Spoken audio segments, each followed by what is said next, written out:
Atoll. ऊज क्या है? कीचड़। ऊज का मतलब होता है कीचड़। ठीक है। ऊज मतलब कीचड़। हम्म। Good evening.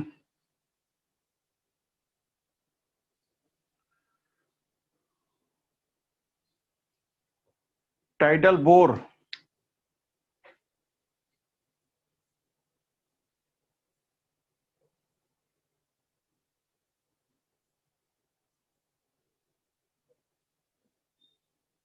और बताइए।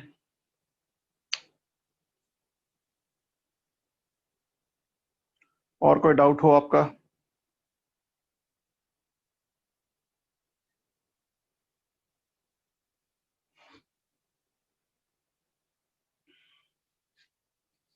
मुझे कैमरा सेट नहीं हुआ है ठीक से।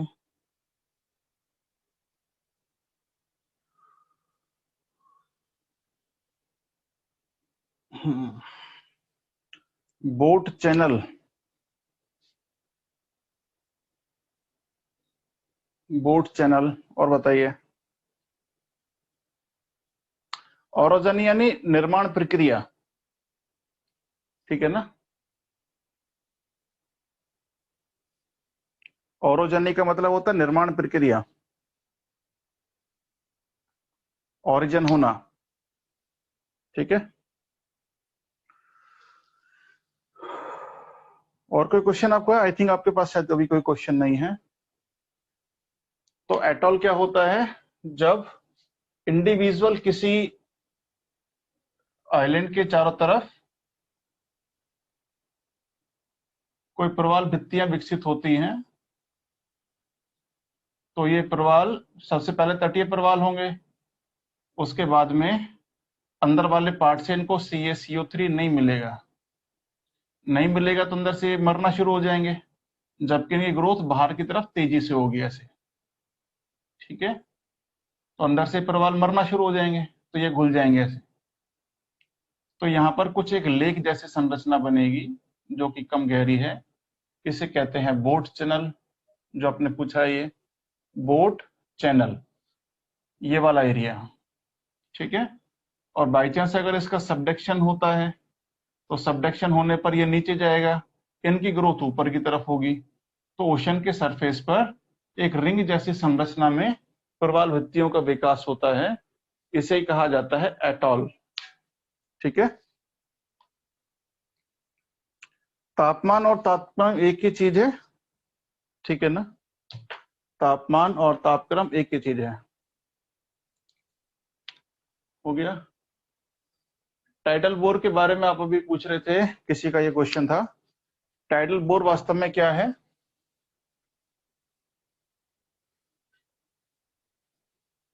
जैसे मानिए कि यहां से कोई रिवर है और ये रिवर डिपोजिशन कर रही है, यानी पानी डिपोजिशन कर रही है किसी ओशन में। तो ओशन में जब कोई टाइड आता है तो इसका पानी इसके साथ टकराएगा, यानी वो तट के ऊपर आएगा। तो ये ओशन के यानी कि नदी के मुहाने पर दोनों पानी जहां पर आपस में टकराते हैं, यहाँ पे कुछ लहरें उत्पन्न होती हैं इस एरिया में। इन्हें कहा जाता है टाइडल बोर। ठीक है ना। टाइडल बोर मतलब यहाँ पे लहरें उत्पन्न होंगी, यही है टाइडल बोर। ठीक है। हम्म। महासागर के, क्या लिखा आपने? महासागर के तल में नहीं, वहां पर कोई जैव विविधता नहीं पाई जाती। महासागर का तट और किनारा एक ही चीज है। ठीक है। कॉस्ट का हो या किनारा का हो, बात एक ही है। ठीक है।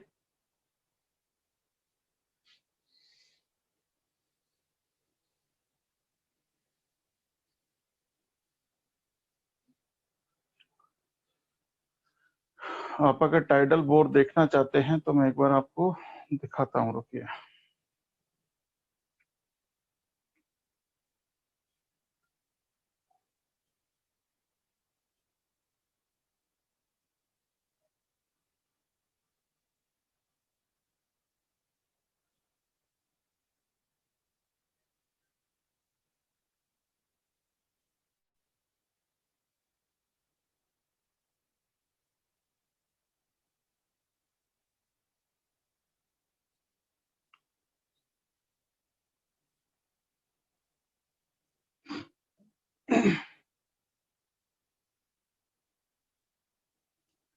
स्क्रीन शो हो गई है?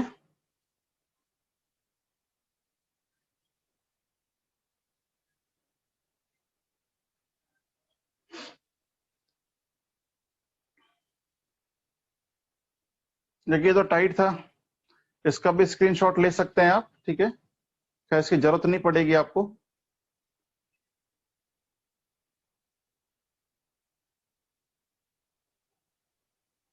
ये किसी ने साउथ हैम्पटन वाला जो क्वेश्चन पूछा था उसका है।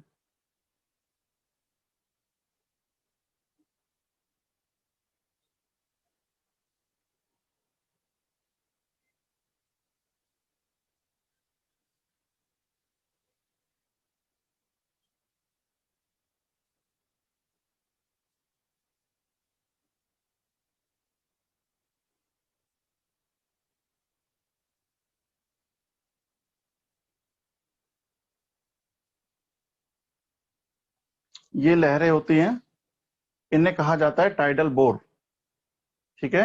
जहां से रिवर ओशन के अंदर पानी डिपोजिशन करेगी तो वहां पर ओशन का ज्वार इससे टकराएगा और कुछ लहरें उत्पन्न करेगा, यही टाइडल बोर है, ठीक है।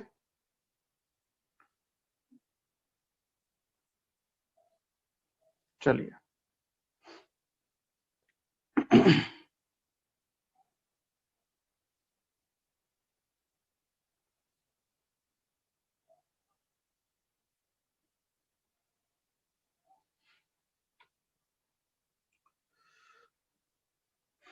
तो शुरू करें अपना इकोनॉमिक ज्योग्राफी।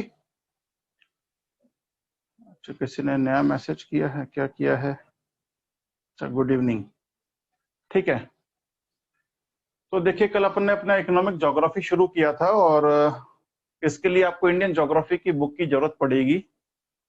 इंडियन ज्योग्राफी में आप कोई भी बुक कंसिडर कर सकते हैं। मेरा ख्याल है कि आप अगर चाणक्य की बुक ही पढ़ लें तो वो सफिशियंट है, ठीक है ना। चाणक्य से जो आपको स्टडी मटेरियल मिलता है, आप केवल अगर उसको भी डिस्कस करेंगे तो आपका काम चल जाएगा, क्योंकि यूपीएससी के अंदर इंडियन ज्योग्राफी में जितने क्वेश्चंस आते हैं, नहीं हुआ,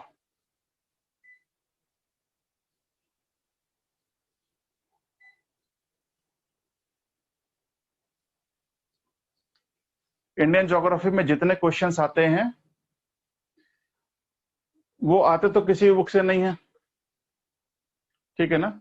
आप इस दुनिया में कोई भी बुक ले लें, इंडियन ज्योग्राफी का क्वेश्चन तो हमेशा करंट में से रहता है, ठीक है। अब माजिद हुसैन वगैरह मैं कह रहा हूँ कि स्टैटिक जो स्टडी के लिए आप कोई भी बुक पढ़ें, घटिया बढ़िया जो भी बुक पढ़ सकते हैं, अच्छी है, कोई भी बुक पढ़ें आप, ठीक है। दो से नोट्स पढ़ें या फिर आप चाणक्य का मटेरियल पढ़ें या बुक्स खरीदें, तो आप कितना भंडार इकट्ठा कर लो तो भी क्वेश्चन नहीं आएगा। और आप अगर एक बुक ना पढ़ें तो भी कोई बड़ी बात नहीं है, अगर आप करंट के साथ जुड़े हुए हैं तो भी आपके क्वेश्चंस हो जाएंगे। तो बेस्ट वे क्या है कि आप केवल वही स्टडी मटेरियल पढ़ें जो आपको चाणक्य से मिल रहा है, वो आपके लिए ज्यादा बेनिफिशियल होगा, ठीक है। चलिए, तो कल अपन बात कर रहे थे उद्योगों की अवस्थिति।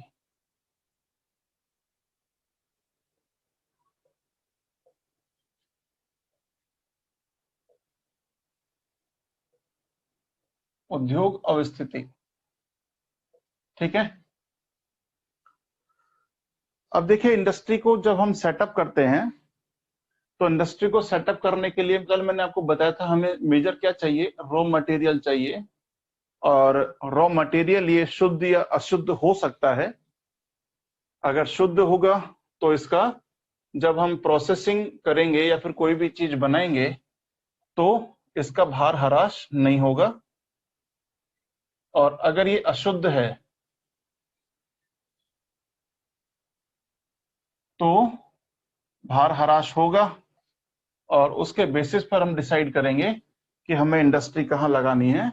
मेजरली इंडस्ट्री वहां लगती है जहां पर ट्रांसपोर्टेशन कॉस्ट कम आए, ठीक है। अगर अब मान लेते हैं कि किसी इंडस्ट्री के अंदर दो या दो से अधिक रॉ मटेरियल चाहिए हो, कल अपन ने बात करी थी कि किसी इंडस्ट्री में अगर एक ही रॉ मटेरियल चाहिए, ठीक है। मान लेते हैं कि कोई ऐसी इंडस्ट्री है जिसके अंदर 2 रॉ मटेरियल चाहिए।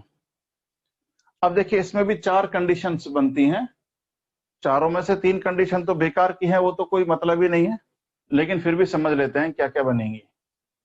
मान लेते हैं कि माल शुद्ध है, यानी दोनों चीजें शुद्ध यूज कर रहे हैं अपन, और सभी जगह पर अवेलेबल हो। ठीक है, तो माल शुद्ध है, R1 R2 R1 R2 R2 R1, ठीक है, और ऊपर यहां पर है मार्केट। तो आप जानते हैं कि अगर सभी जगह पर रॉ मटेरियल अवेलेबल है तो मार्केट में हमेशा इंडस्ट्री शिफ्ट हो जाती है, क्योंकि मार्केट में उनको कुछ ना कुछ बेनिफिट्स प्राप्त होते हैं। ठीक है, ये वाले जो अपनी अंडरस्टैंडिंग के लिए आप अपने आप से बनाते रहें। ठीक है, जहां जरूरत होगी वहां पे मैं आपको लिखा दूंगा। ठीक है,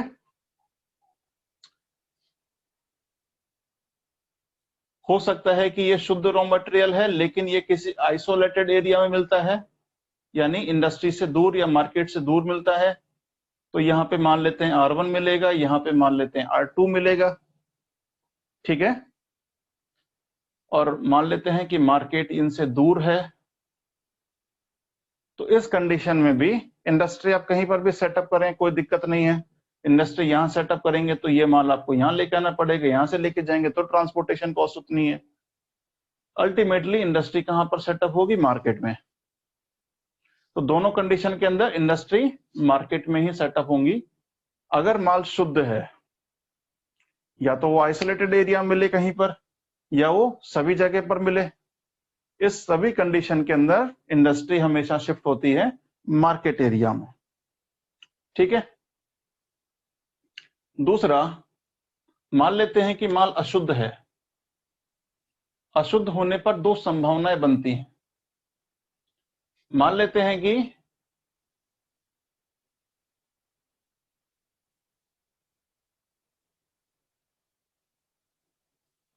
और ध्यान रखिए ये ब्रह्मास्त्र है, ये आपका सभी इंडस्ट्रीज के क्वेश्चन में काम करेगा। ठीक है ना, मान लेते हैं कि रॉ मटेरियल अशुद्ध है और सभी जगह पर मिल रहा है, तो ऑब्वियसली इंडस्ट्री कहां लगेगी? मार्केट में। अशुद्ध है और यानी कि वो सभी जगह पर अवेलेबल है, R1 R2 R1 R2, ठीक है, तो सभी जगह पर अवेलेबल है, तो हम क्या करेंगे? उसको मार्केट में शिफ्ट कर देंगे। ठीक है, क्योंकि हमें मार्केट के बेनिफिट्स मिलेंगे। ठीक है ना, मार्केट में बहुत सारे बेनिफिट मिलते हैं। लेकिन समस्या कहां खड़ी होती है? माल अशुद्ध है और किसी आइसोलेटेड एरिया में मिलता है। माल अशुद्ध हो और किसी आइसोलेटेड एरिया में मिले,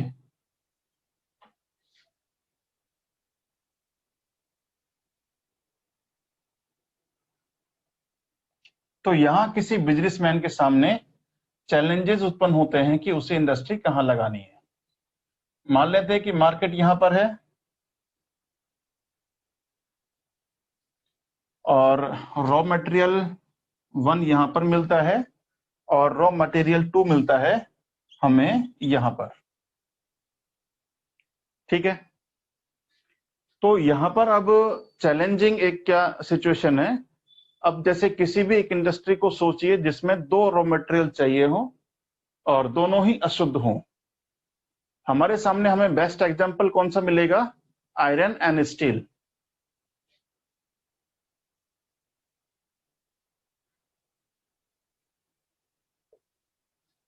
आयरन एंड स्टील इंडस्ट्री एक ऐसी इंडस्ट्री है जिसमें दोनों रॉ मटेरियल यानी कि जो मेजर मिलते हैं, इसमें क्या क्या चाहिए होगा? हमें आयरन चाहिए और कोल चाहिए, कोयला, और ये दोनों ही अशुद्ध रॉ मटेरियल हैं। और दोनों जो वास्तविक सिचुएशंस हैं पूरे वर्ल्ड में, ये एक ही जगह पर एक ही माइन से नहीं निकलेंगे, अलग अलग माइन से निकलेंगे, मार्केट एरिया से दूर होते हैं। तो ये वास्तविक है। ठीक है, ये सब काल्पनिक चीजें हैं अभी तक अपन ने जो पढ़ी थी, ये सभी काल्पनिक सिचुएशन है। तो मेजर चैलेंजिंग चीज क्या है कि किसी भी इंडस्ट्री में 2 या 2 से अधिक रॉ मटेरियल चाहिए होते हैं, और जहां से रॉ मटेरियल मिलता है वो मार्केट से हमेशा दूर होते हैं। ठीक है, अब करेंगे क्या कि मान लेते हैं कि यहां पर मिलता है कोल और यहां पर मिलता है आयरन ओर। यहां मिलता है कोल। तो भाई आपने अच्छे अच्छे एमबीए वालों की भर्ती करी, आईआईएम से जो पढ़कर आए हैं, उनसे कहा कि भाई अब मेरे सामने ये समस्या है कि मुझे इंडस्ट्री कहां पर अब लगानी चाहिए, कि 2 रॉ मटेरियल चाहिए मुझे, दोनों दूरी पर मिलते हैं मार्केट से, और सिचुएशन ये है R1 पर निकलता है कोयला, R2 पर निकलता है आयरन ओर। तो आपने अपने दिमाग से सोचा कि मैं क्या करूं, यहां पर लगाएं। लेकिन इससे पहले आपको देखना पड़ेगा कि जो हमें आयरन स्टील का प्लांट है, इसके अंदर 2 जो मेजर चीजें चाहिए, इसमें ज्यादा कौन सा चाहिए। तो इसके अंदर 1 kg आयरन बनाने के लिए, यानी स्टील बनाने के लिए आपको 3 kg कोल चाहिए होता है, और 2 kg क्या चाहिए, आपको आयरन चाहिए होता है। 1 kg अगर आप स्टील बनाएंगे तो आपको क्या चाहिए, 3 kg कोल चाहिए, 2 kg आयरन ओर चाहिए। अगर हम एक आइडियल कंडीशन भी मान लें,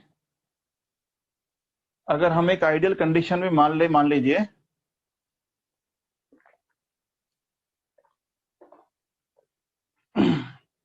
कि इन तीनों के बीच में दूरी मान लेते हैं 100 किलोमीटर है। 100 यहां पर, 100 यहां पर, और 100 यहां पर। पहले चीज को समझिएगा आप, ठीक है। यहां से मैं लिखाऊंगा आपको। मान लेते हैं हमने इंडस्ट्री यहां पे सेटअप की R1 पर, तो हमें R2 को यहां पर लेकर आना पड़ेगा।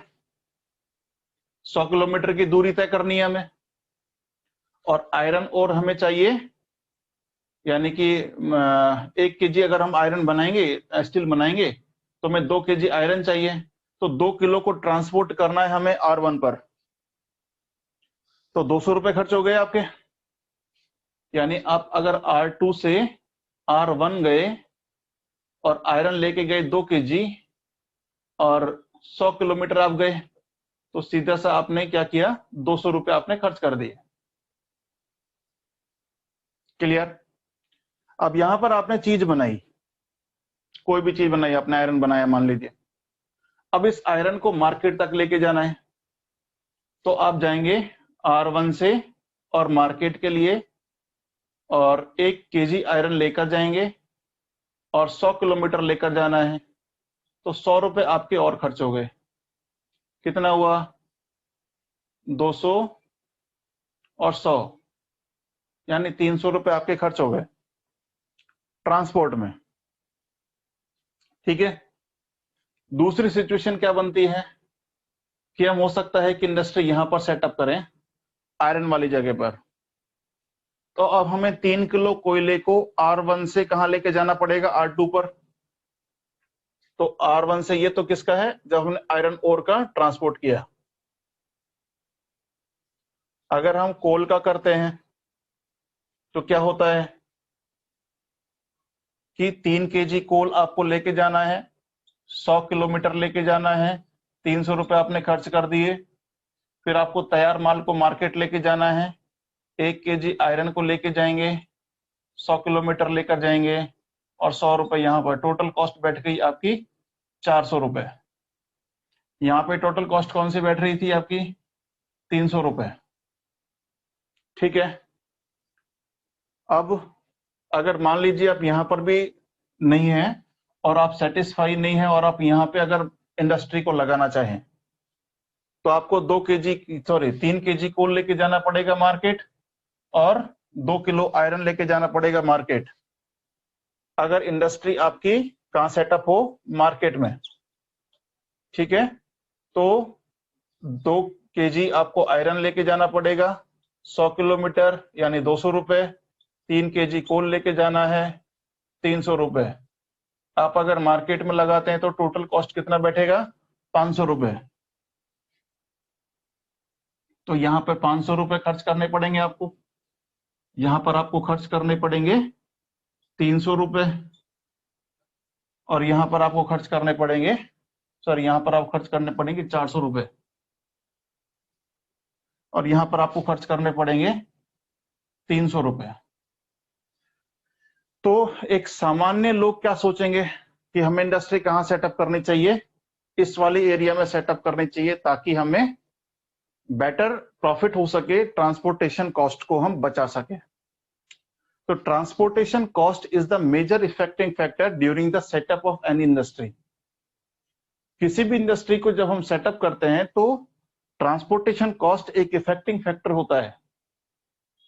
फिर आपने जो बेस्ट आईआईटी आईआईएम वाले माइंड रखे होंगे, वो आपसे कहेंगे सर मेरे पास में एक और जगह है, हम क्या कर सकते हैं, यहां से अगर इसको यहां पर ले जाएं और वहां से सामान को हम यहां तक ले आए, मान लेते ये कोई ए पॉइंट है और इंडस्ट्री को यहां पे हम सेटअप करें, तो यहां से यहां तक की दूरी और यहां से यहां तक की दूरी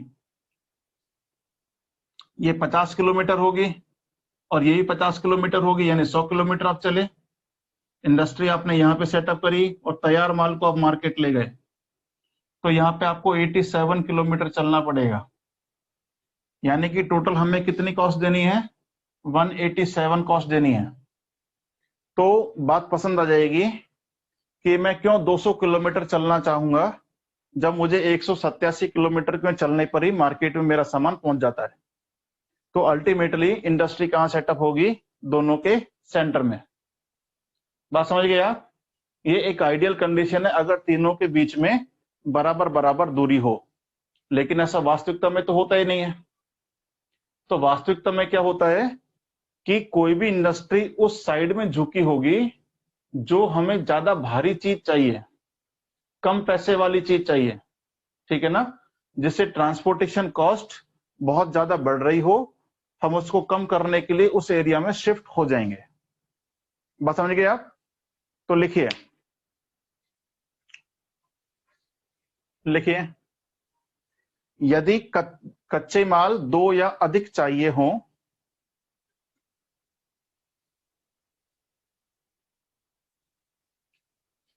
यदि कच्चे माल 2 या अधिक चाहिए हो और दोनों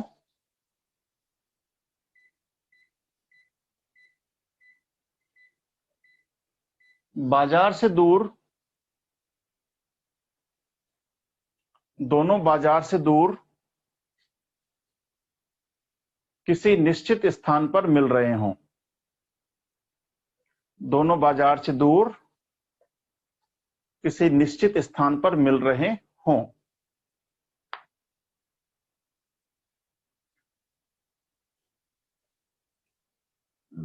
बाजार से दूर किसी निश्चित स्थान पर मिल रहे हों, तो उद्योग की अवस्थिति का निर्धारण, उद्योग की अवस्थिति का निर्धारण न्यूनतम परिवहन लागत बिंदु से किया जाएगा। न्यूनतम परिवहन लागत बिंदु से किया जाएगा।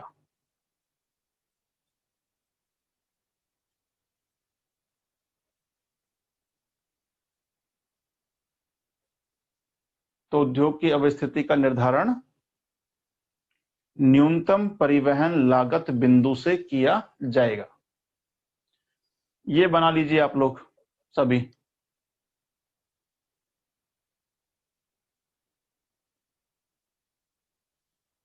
ये बनाइए, न्यूनतम परिवहन लागत बिंदु कौन सा है? ये।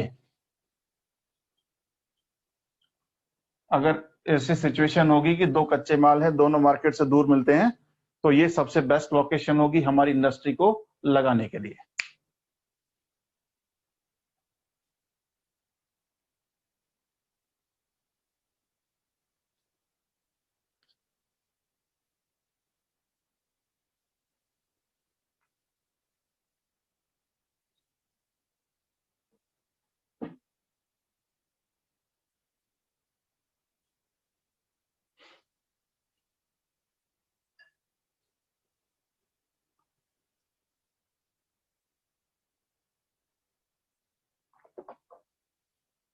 ठीक है भाई, चलिए वहां डाल देना 187 किलोमीटर।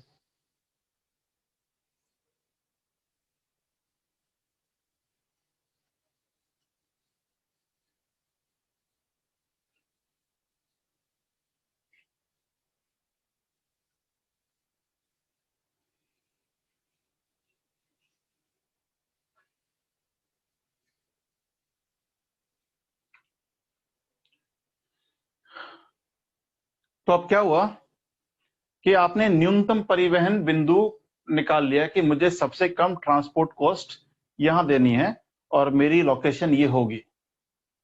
फिर आपने पूछा कि अब ये बताइए कि मुझे उद्योग को स्थापित करने में और कौन कौन से चीजों की आवश्यकता है। तो फिर आपको ध्यान में आया कि मुझे दूसरा है श्रम। सेकंड मुझे क्या चाहिए अब? श्रम, लेबर। लेबर मुझे चाहिए होगी। अब आपने कहा कि जहां मेरी लोकेशन है इस एरिया में लेबर तो अवेलेबल नहीं है। लेबर अब इस एरिया में अवेलेबल नहीं है। लेबर यहां से दूर कहीं पर मिलती है। मान लीजिए अपन मान लेते हैं कि ये कोई एक्स पॉइंट है और यहां पर ये लेबर मिलती है। लेबर पावर लिख देता हूं मैं यहां पे, या लेबर फोर्स। लेबर फोर्स अपन को यहां से मिलती है। अब यहां से इसकी दूरी है, मान लेते हैं अपन 100 या 150 किलोमीटर, जो भी आप माने। आपने उन आईआईएम वाले स्टूडेंट से ये पूछा जो आपने भर्ती कर रखे अपनी कंपनी में कि भाई मुझे अब ये बताओ कि इनके आने जाने की कॉस्ट और इनकी जो डिमांड है वो क्या क्या है मुझे, क्योंकि इंडस्ट्री शुरू करनी है। वो लोग सर्वे वर्वे करके आएंगे और वो बताएंगे कि यहाँ से सुबह 5 बजे एक ट्रेन चलती है। 5 बजे ट्रेन चलती है और ये 8 बजे तक हमारे यहाँ पर पहुंच जाएंगे और 8:30 बजे आपका काम शुरू हो जाएगा।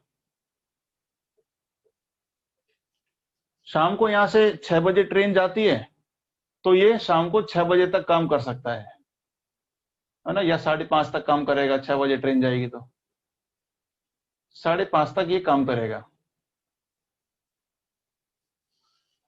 क्लियर? इससे ज्यादा समय कोई भी मजदूर आपको दे नहीं पाएगा क्योंकि ये लास्ट ट्रेन है जो इसके एरिया में जाती है।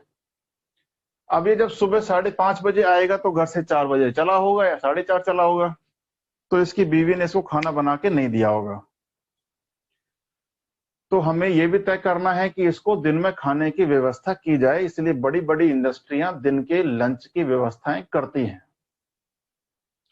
दिन में लंच बड़ी बड़ी कंपनीज में फ्री दिया जाता है। ठीक है, तो वो कैंटीन व्यवस्था होगी। तो आपसे कहेगा भाई कैंटीन में खर्च कितना, तो मान लेते हैं कि 100 रुपए एक मजदूर के खाने का खर्चा है। कितने मजदूर आएंगे? 500 मजदूर आते हैं मान लेते हैं, तो टोटल कॉस्ट कितनी आई? इतना। ये क्या है? खाने का खर्चा। जो ये लोग आएंगे, आपने देखा होगा आपके सिटी के अंदर बसें घूमती हैं मजदूरों को पिक करती हुई ताकि सभी एक टाइम पर पहुंचे, तो इनको ट्रांसपोर्टेशन के लिए फैसिलिटी भी देनी पड़ेगी। ट्रांसपोर्टेशन में मान लेते हैं कि एक दिन के अंदर 25 रुपए या 50 रुपए खर्च होते हैं, 25 आने के 50 जाने के, है ना, जो भी है। तो 500 लोगों को ये भी देना पड़ेगा आपको, तो 25,000 रुपए ये हुए इनके एक दिन का ट्रांसपोर्टेशन कॉस्ट। ठीक है, अब ये रुक नहीं सकता है, यानी ओवर टाइम नहीं करेंगे ये लोग, इनका निश्चित है कि 5:30 बजे जाएंगे ही जाएंगे। ठीक है, तो ये इनको ट्रांसपोर्टेशन कॉस्ट भी मिल गई और इनको खाना पीना भी मिल गया। अब ये हमारी कॉस्ट में जुड़ जाए क्योंकि हमें कोई प्रोडक्शन करना है तो उसके कॉस्ट में जुड़ेगा ही जुड़ेगा ये। तो 75,000 रुपए हमारा यानी कि उस चीज को बनाने का और खर्चा जुड़ गया, क्योंकि हमें मजदूरों को पे करना है और भी मजदूरों के छोटे मोटे और खर्चे भी बहुत होते हैं। तो उसने कहा कि भाई ऐसे तो मेरा सामान बड़ा महंगा प्रोड्यूस होगा। अगर मान लीजिए मैं यहां से स्थापित होकर के और कहां पहुंच जाऊं, यहां पे मेरी इंडस्ट्री लग जाए किसी श्रम वाले एरिया में, तो मुझे ये बताओ कि मेरे ट्रांसपोर्टेशन कॉस्ट कितनी बढ़ जाएगी। अगर मैं उचित अपने जो ट्रांसपोर्टेशन कॉस्ट वाला जो अपना पॉइंट है, वहां से अगर मैं विस्थापित होता हूं तो मेरी ट्रांसपोर्टेशन कॉस्ट कितनी बढ़ जाएगी? तो किसी ने बताया आपको कि आपकी 25,000 रुपए ट्रांसपोर्टेशन कॉस्ट बढ़ जाएगी, जो यहां पर आ रही है उससे 25,000 रुपए आपकी ट्रांसपोर्टेशन कॉस्ट इंक्रीज हो जाएगी। और बोलेगा मुझे बेनिफिट कितना हो रहा है, तो बताएगा कि आपको खाना नहीं खिलाना है, क्योंकि यहाँ पे अगर मजदूर आएगा तो वो 7:30 बजे घर से चलेगा, 8 बजे पहुंच जाएगा, तो इतने तो उसकी बीवी उठ जाती है, टिफिन विफिन लगा के तैयार कर देगी, और नहीं भी करेगी तो कंपनी गेट पे पकड़ाई जाएगी। तो बोला हाँ बिल्कुल, ये काम बिल्कुल सही है, उसे खाना नहीं खिलाना पड़ेगा और ट्रांसपोर्टेशन कॉस्ट भी अपने बच जाएगी। तो 75,000 रुपए हमने बचाए, 25 हमारे खर्च हुए, अब भी हमारी कंपनी प्रॉफिट में चल रही है, 50,000 प्रॉफिट में हम। तो कोई भी बिजनेसमैन यहां से उद्योग को कहां शिफ्ट कर देगा? इस वाले एरिया में कर देगा, क्योंकि उसको यहां पर ज्यादा बेनिफिट हो रहा है as compare to better transportation अपना पॉइंट। तो क्वेश्चन आपसे क्या पूछेगा? श्रम लागतें और परिवहन लागतें दोनों का कंपैरिजन आपसे पूछ सकता है कि दोनों में से कौन सा फैक्टर उद्योग की अवस्थिति को सर्वाधिक प्रभावित करेगा। तो दोनों में से कौन सा करेगा वो डिपेंड करेगा कि किसी भी इंडस्ट्रियलिस्ट की बचत कहां पर ज्यादा हो रही है। जहां पर बचत ज्यादा हो रही होगी, जहां पर उसको मुनाफा ज्यादा हो रहा होगा, ऑब्वियसली बात है इंडस्ट्री हमेशा वहीं पर ही शिफ्ट होगी। क्लियर? कोई डाउट इसमें किसी को नहीं है तो आप लिखिए, लिखिए। यदि सस्ता श्रम, ऊपर डाल देना श्रम लागतें, श्रम लागतें लिखिए, सस्ता और कुशल श्रम, कुशल श्रम सभी जगह नहीं पाया जाता, सभी जगह नहीं पाया जाता। हाँ ओवर टाइम भी कर लेगा, क्या दिक्कत है, घर में तो है, ठीक है ना। सस्ता श्रम सभी जगह नहीं पाया जाता, वह किसी विशेष स्थान पर ही पाया जाता है, वह किसी विशेष स्थान पर ही पाया जाता है।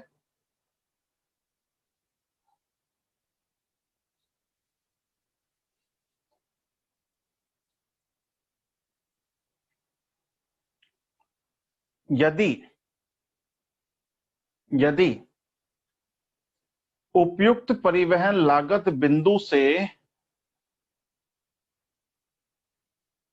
उचित परिवहन लागत बिंदु से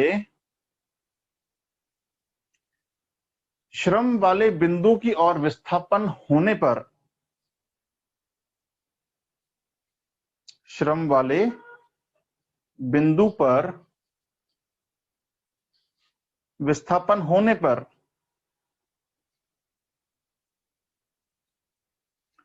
यदि बढ़ी हुई परिवहन लागतों की पूर्ति,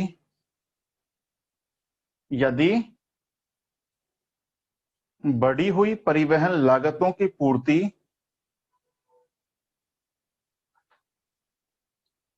बढ़ी हुई परिवहन लागतों की पूर्ति सस्ते श्रम से होने वाले लाभ,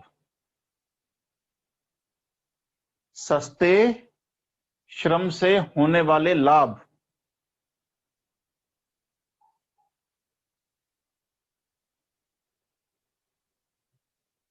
से हो जाए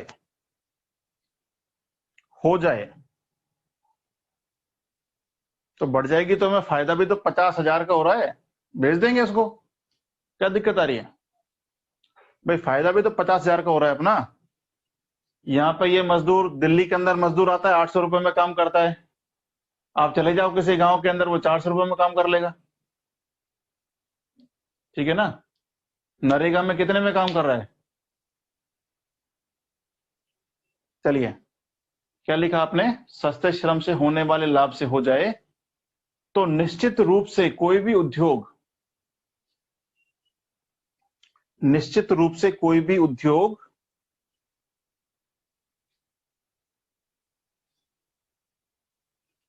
श्रम क्षेत्रों में विस्थापित हो जाएगा। श्रम क्षेत्रों में विस्थापित हो जाएगा।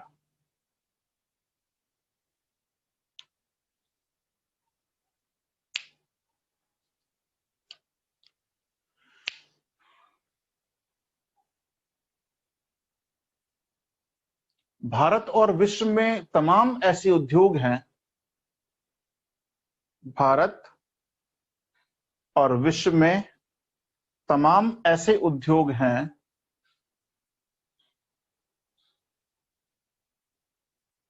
जो श्रम क्षेत्रों में लगे हैं, जो श्रम क्षेत्रों में लगे हैं और लाभ में हैं, और लाभ में हैं।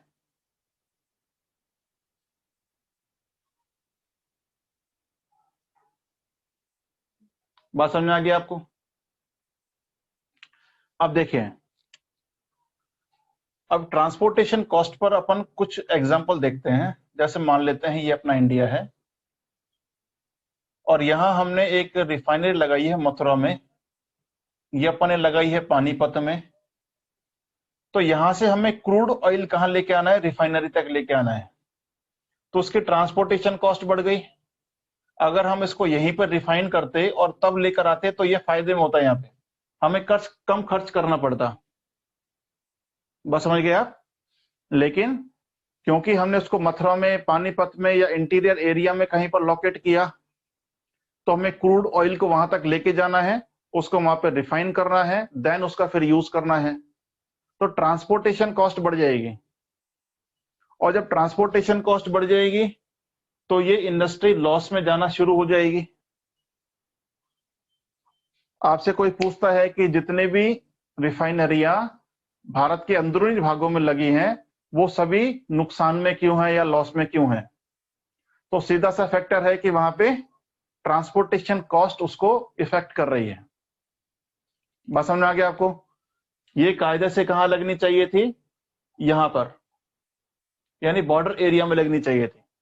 बॉर्डर एरियाज में जो भी रिफाइनरी है वो एकदम सिक्योर है और वो प्रॉफिट में है।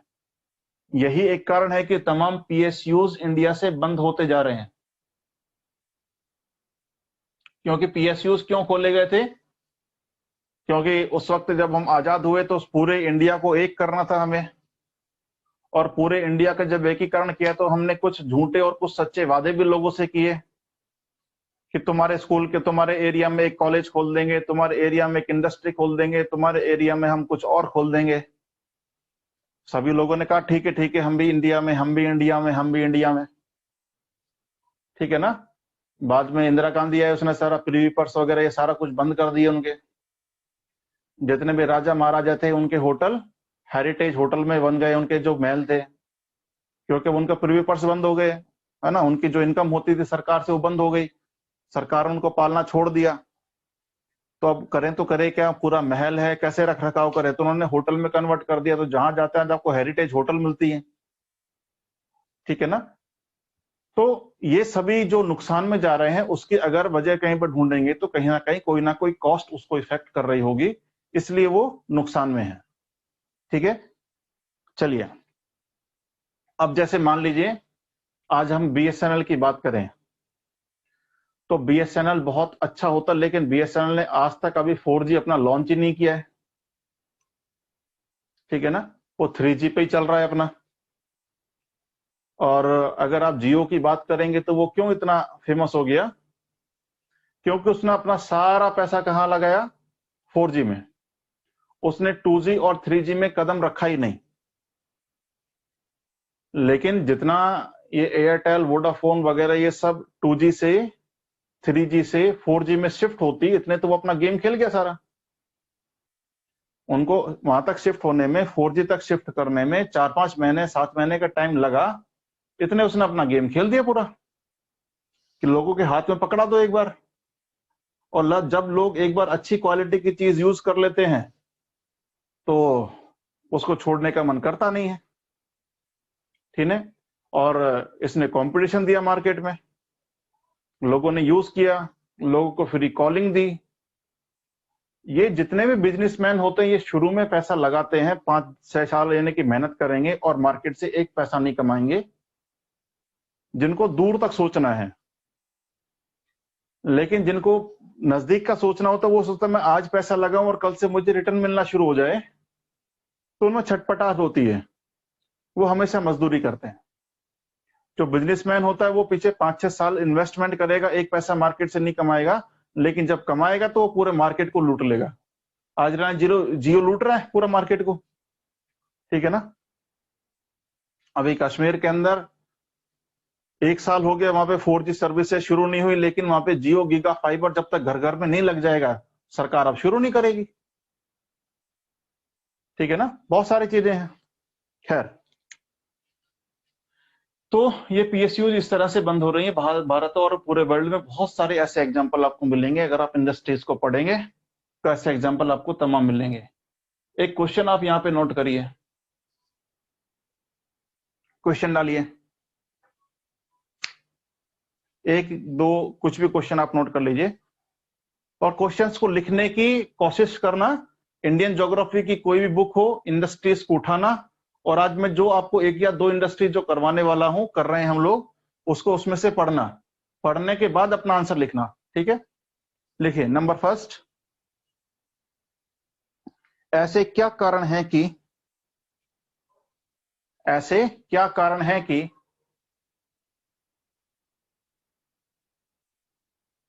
भारत के प्रमुख लौह इस्पात के कारखाने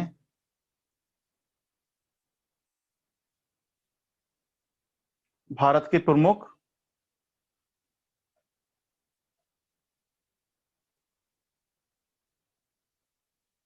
क्या लिखा आपने, यूपीएससी का क्वेश्चन 2018 का शायद, कि डेवलपिंग कंट्रीज में ऑयल रिफाइनरी। तो उसका मैं रीजन बता तो रहा हूं, डेवलपिंग कंट्रीज थे, उनमें लोगों को सबको कुछ ना कुछ चाहिए ना।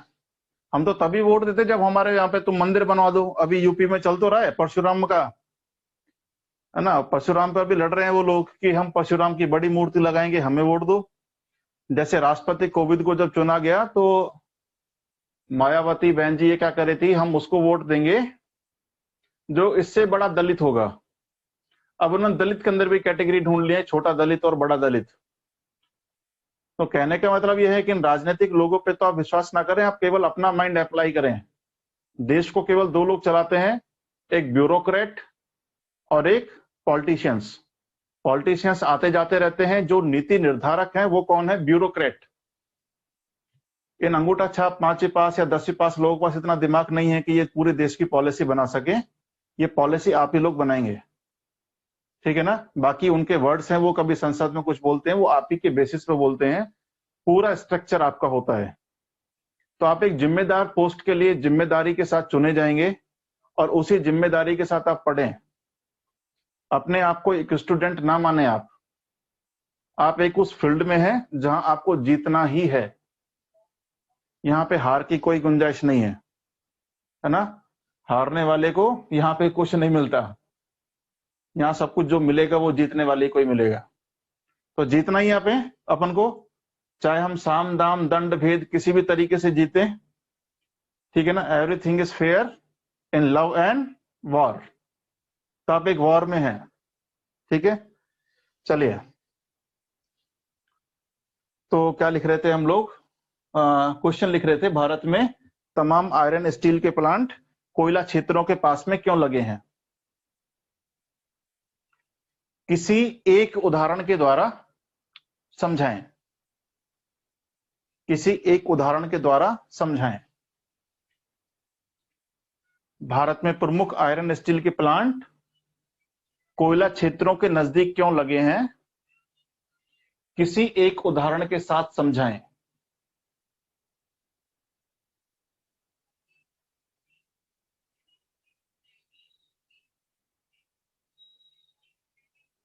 नंबर सेकंड क्वेश्चन, ये सभी ट्रांसपोर्टेशन कॉस्ट के क्वेश्चन है जो मैं आपको लिखा रहा हूं।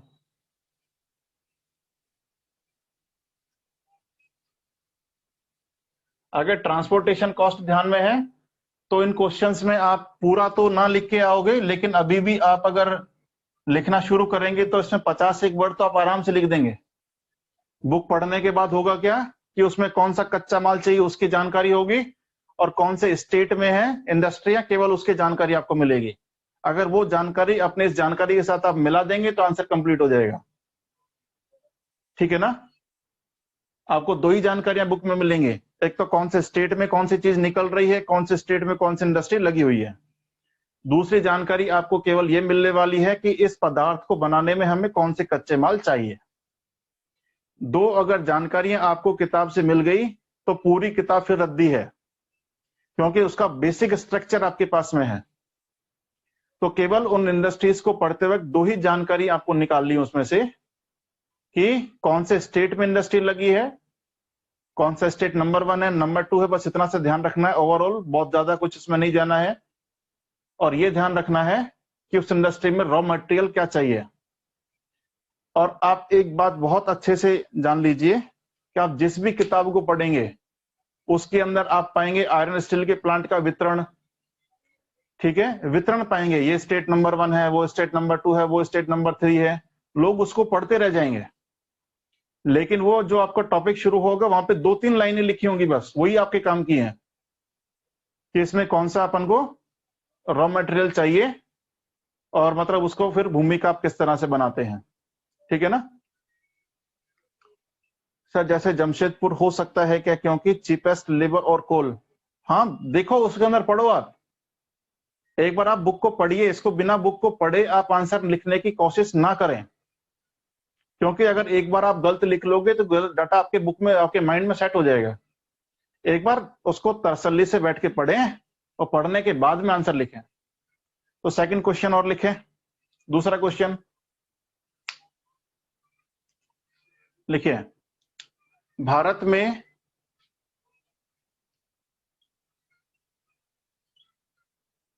सभी सीमेंट उद्योग, भारत में लगभग सभी लिखें, लगभग सभी सीमेंट उद्योग विंध्याचल पर्वतमाला के, विंध्याचल पर्वतमाला के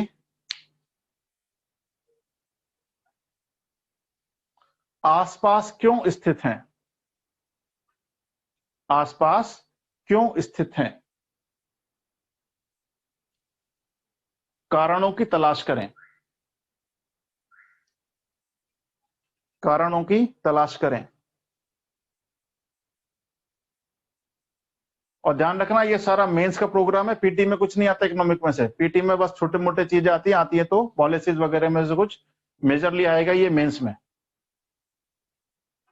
और लास्ट क्वेश्चन और लिख लें आप, लिखें।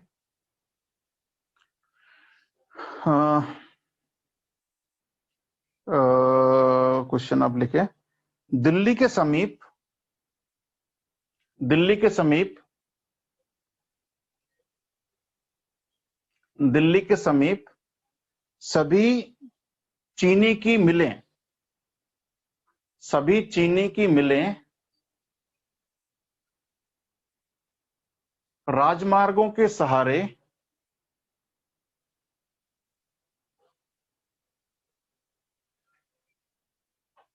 राजमार्गों के सहारे एक रेखीय पैटर्न में पाई जाती हैं, एक रेखीय पैटर्न में पाई जाती हैं, ऐसा क्यों?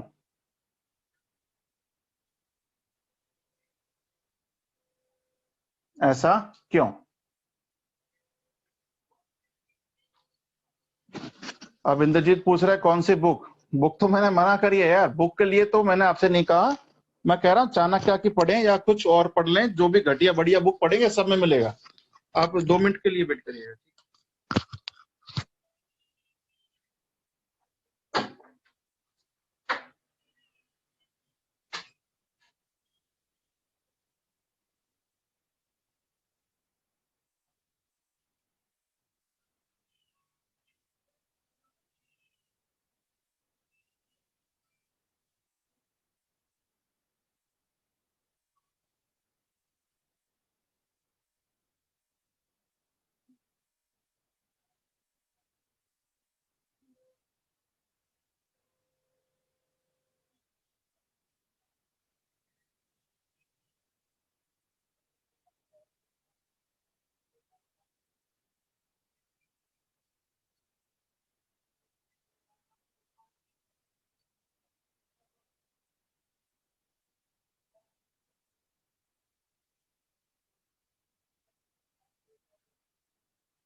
यस, माजिद हुसैन की बुक पढ़ लें क्या? चाणक्य से अभी कोई नहीं मिली, पढ़ लीजिए, कोई दिक्कत नहीं। मैं कह रहा हूं आप घटिया बढ़िया कोई बुक पढ़ें, आपको दो ही इंफॉर्मेशन लेनी है, इंफॉर्मेशन किसी भी सोर्स से ले लो, कोई दिक्कत नहीं है, ठीक है। सभी आयरन स्टील के प्लांट कोयला क्षेत्रों के नजदीक क्यों लगे हैं, ये क्वेश्चन लिखाया था, ठीक है।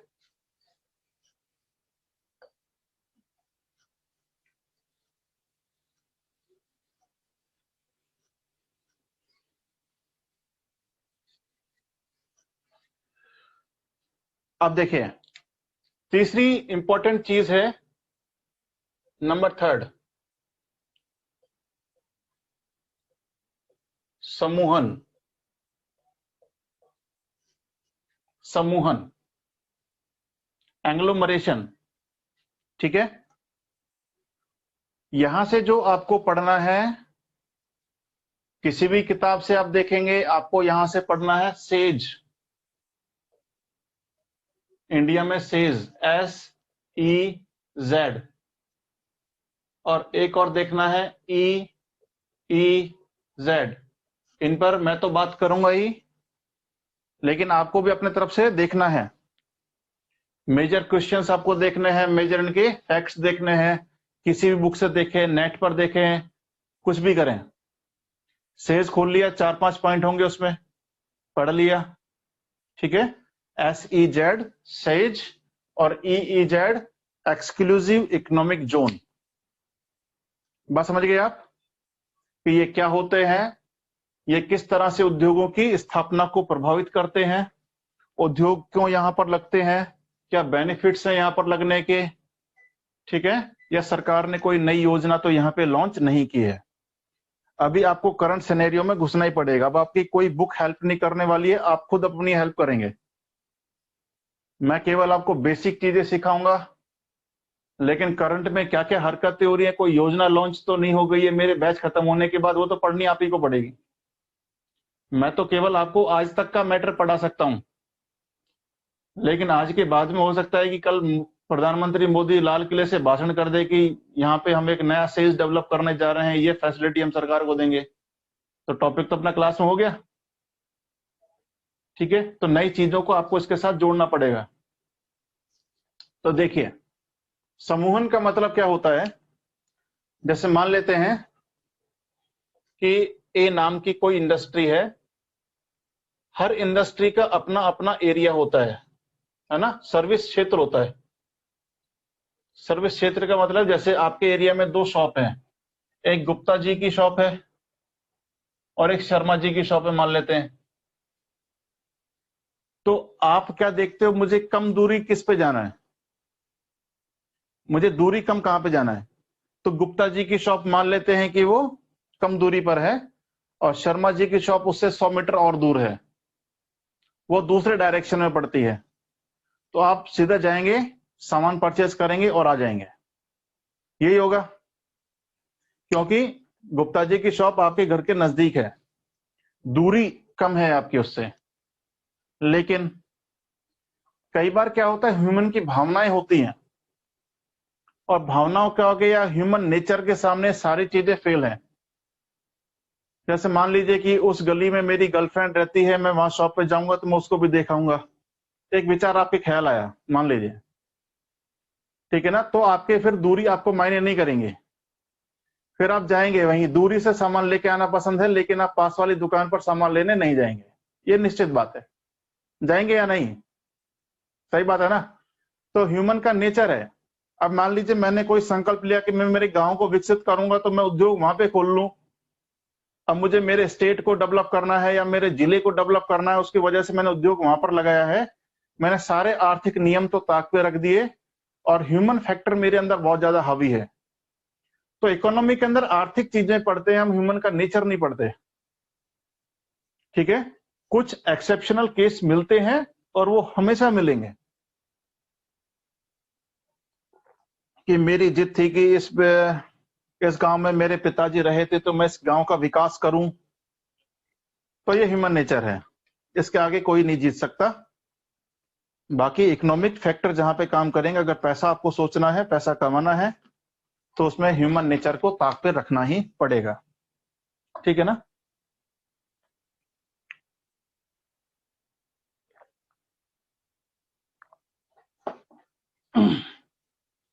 तो मान लेते हैं ये एक कोई ए इंडस्ट्री है और यहाँ पे कोई बी इंडस्ट्री है, ये इसका सर्विस सेक्टर है। तो दोनों का अपना अपना सर्विस सेक्टर होगा, दोनों आपस में ओवरलैप नहीं कर रहे हैं। लेकिन कंडीशन ऐसी भी हो सकती है कि दोनों आपस में ओवरलैप भी कर रहे हो, ये भी कंडीशन हो सकती है। अगर मान लीजिए कोई एरिया ऐसा है जिसके अंदर 2 या 2 से अधिक इंडस्ट्रीज के सर्विस सेक्टर ओवरलैप कर रहे हों, यानी आपके एरिया में 3, 4, 5 दुकानें एक साथ खुल जाएं, अब इंडिविजुअल शॉप बना रहे हैं, कंडीशन क्या हो जाए, जैसे मान लीजिए कंडीशन मैं आपको बना रहा हूं, यहीं पे इधर बना लेते हैं, एक शॉप का, दूसरा शॉप और तीसरा शॉप, ए, बी और सी। तो इनके ये जो सर्विस सेक्टर हैं ये आपस में ओवरलैप कर रहे हैं इस वाले पॉइंट पर। अब क्या होगा कि इन इंडस्ट्रीज को दूरी की जगह एक जगह पे कॉन्सेंट्रेट हो जाना चाहिए, अब इन्हें अलग अलग नहीं रहना चाहिए। इस इंडस्ट्री को यहां से खिसक के इधर आ जाना चाहिए, इस इंडस्ट्री को यहां से खिसक के यहां पे आ जाना चाहिए, इस इंडस्ट्री को खिसक के यहां से यहां पर आ जाना चाहिए। क्यों? जैसे आपने मार्केट में शॉपिंग कॉम्प्लेक्स आपने देखे होंगे जहां पे छोटे छोटे शॉप्स एक साथ मिल जाती हैं, इसे कहते हैं समूहन। समूहन को जैसे आप समझ सकते हैं, आप जहां पे कोचिंग जाते हैं, जैसे आप चाणक्य में आते हैं, या आप अगर मुखर्जी नगर कभी आए हों, या जो दिल्ली के हैं वो तो जानते होंगे, या जिस भी एरिया में आप कोचिंग करते होंगे, उस एरिया में सभी सिविल सर्विसेज की कोचिंग एक साथ है, ठीक है। ऐसा क्यों है? क्योंकि मान लीजिए ऐड की मैंने, अब ऐड मेरे पास पैसा है, मैंने ऐड कर दिया, लेकिन मैं क्वालिटी देने में विश्वास नहीं करता मान लीजिए, तो बच्चे तो बुलाए मैंने। अब बच्चों का तो एक अंदर क्यूरियोसिटी होती है कि बाहर दूसरे का बोर्ड देखा, तीसरे का देखा, चौथे का देखा, जब तक हम घाट घाट का पानी ना पी लें जब तक हम एडमिशन लेते नहीं, ऐसे ही होता है ना। तो यहां से निकला और दूसरे के पास चला गया, उसने ऐड वेड कुछ नहीं किया। अब ऐड नहीं किया लेकिन उसके पास में क्वालिटी है, पैसा तो नहीं है लेकिन उसके पास में क्वालिटी जबरदस्त है, वो 2 क्लासों में बच्चे को वहीं पे रोक लेता है, तो फायदा मिल गया उसको, उस इंडस्ट्री के पास में रहने का उसको फायदा मिल रहा है। अगर मान लीजिए वो किसी आइसोलेटेड एरिया में खोलता तो कोई बच्चा जाएगा उसके पास? कोई भी नहीं जाएगा। आप सोचिए कि मैं माउंट एवरेस्ट पर समोसे की दुकान खोलूं, कोई खाने जाएगा? नहीं जाएगा, ठीक है ना। अब आपकी कोचिंग एक इंडस्ट्री है मान लीजिए इसको, अब हम एक आइसोलेटेड एरिया में, जैसे आप चाणक्य की देखेंगे तो चाणक्य किसी आइसोलेटेड एरिया में लगती है, कहीं पर भी आप देखेंगे तो किसी आइसोलेटेड एरिया में है। ऐसा क्यों है? क्योंकि इसको अपनी क्वालिटी पर भरोसा है कि जब मैं बच्चे को बुलाऊंगा तो मैं उसको क्वालिटी देकर रोक सकता हूं, ठीक है। जिसको क्वालिटी भरोसा है वो अपना आइसोलेटेड भी अगर मार्केट डेवलप करना चाहेगा तो कर लेगा। इसी तरह से जैसे आपकी इंडस्ट्री है, कोई भी कोचिंग है जिसमें आप पढ़ रहे हैं, तो यहां जो बच्चे आ रहे हैं वो उसके लिए रॉ मटेरियल है। आप क्या है कोचिंग के लिए? एक रॉ मटेरियल। अब एक बिजनेसमैन आपको डेली देख रहा है कि यहाँ पे मान लीजिए 500 बच्चे आते हैं, इसमें से 400 ही डेली क्लास लेते हैं, लेकिन 100 लोग ऐसे हैं जो हाथों में हाथ डाल के बाहर घूम रहे हैं मान लीजिए। अब इनको बैठने के लिए जगह देनी है, ठीक है ना, तो वो रेस्टोरेंट खोल लेगा, ठीक है ना। अब सुबह से लेकर शाम तक क्लासें चलती हैं, बच्चे भूखे रहते हैं, तो कोई ना कोई खाने पीने की शॉप खुल गई। अब 500 बच्चे यहाँ पर आते हैं तो किसी ने वहां पे फोटो स्टेट की शॉप डाल ली, किसी ने वहां पे बुक स्टॉल डाल ली, तो एक इंडस्ट्री की वजह से सारी इंडस्ट्रियां आपस में जुड़ गई, तो सभी उसके आसपास में संकेंद्रित होना शुरू हो गई, ठीक है। धीरे धीरे वहां पे ऑटो रुकना शुरू हो जाएंगे, ऑटो का एक छोटा सा स्टैंड बन जाएगा, अल्टीमेटली वो एक मार्केट के फॉर्म में डेवलप हो जाएगा। लेकिन उस मार्केट को डेवलप करने में 1 या 2 इंडस्ट्रियां काफी इंपॉर्टेंट होती हैं, उन्हें कहते हैं की इंडस्ट्री, यानी अगर वो इंडस्ट्रियां बंद हो जाएं तो पूरा मार्केट कोलैप्स कर जाता है। अगर मान लीजिए उस एरिया में आपकी कोचिंग कलेप्स कर जाए तो जो पूरा मार्केट है वो कलेप्स कर जाएगा। उस पूरे मार्केट को जिंदा रखा है किसी एक या दो इंडस्ट्रीज ने, ठीक है ना। और जिन्होंने जब जिंदा रखा है तो अब सरकार की भी जिम्मेदारी बनती है कि इनको जिंदा रखा जाए, क्योंकि इसने बहुत बड़े एरिया को सपोर्ट कर रखा है, ठीक है। तो इस वजह से कई बार सरकारें किसी किसी इंडस्ट्री की आगे यानी कि बाउंड्री से बाहर जाकर भी हेल्प करती है, ताकि वो कोचिंग अगर जिंदा रहे या फिर वो इंडस्ट्री जिंदा रहे या वो कोई भी उद्योग है वो जिंदा रहे, तो सभी इससे जुड़ी हुई इंडस्ट्रियां जिंदा रह सकें। अदरवाइज पूरा इकोनॉमिक एरिया कलेप्स कर जाएगा उस एरिया का। तो जब भी कभी आप सेल्स के बारे में पढ़ेंगे या किसी औद्योगिक प्रदेश का जब कंसेप्ट पढ़ेंगे आप, औद्योगिक प्रदेश,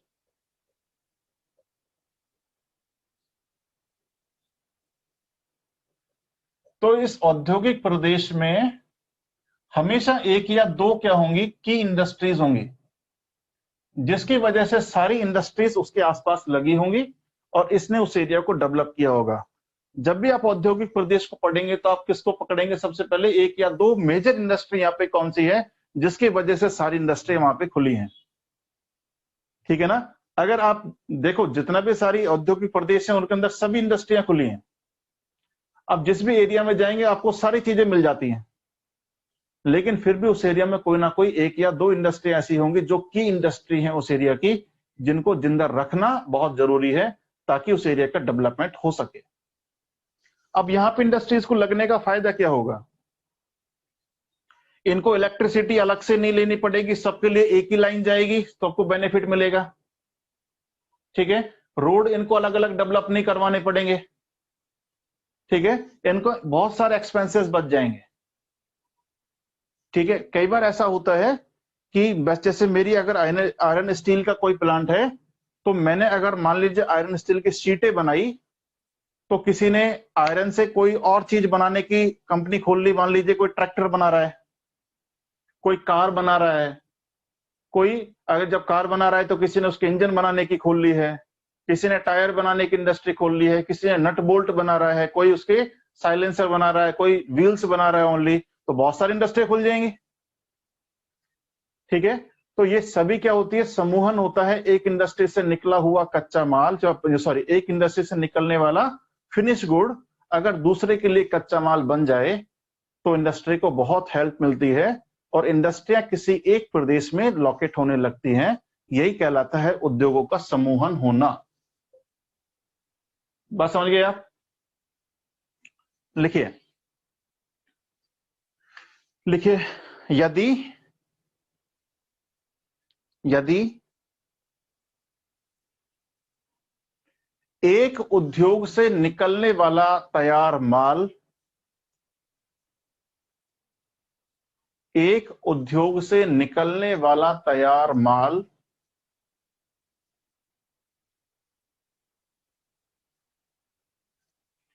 किसी दूसरे उद्योग के लिए कच्चा माल हो,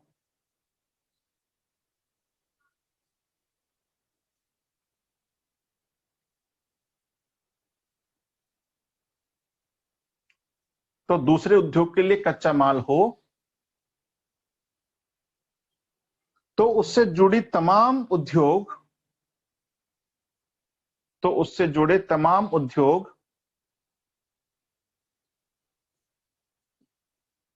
किसी क्षेत्र विशेष में संकेंद्रित होने लगते हैं, क्षेत्र विशेष में संकेंद्रित होने लगते हैं।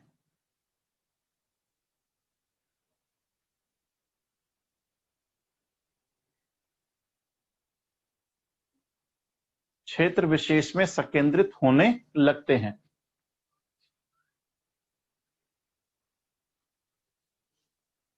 क्योंकि इन्हें आसपास अवस्थित होने के लाभ प्राप्त होते हैं, क्योंकि इन्हें आसपास अवस्थित होने के लाभ प्राप्त होते हैं।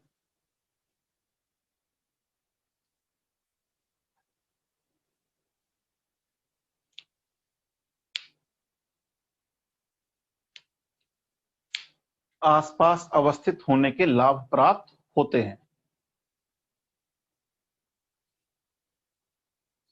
इसी तरह से औद्योगिक प्रदेशों का विकास होता है। इसी तरह से औद्योगिक प्रदेशों का विकास होता है।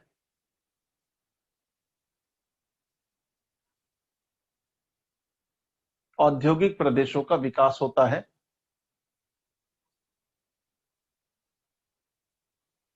जहां एक या दो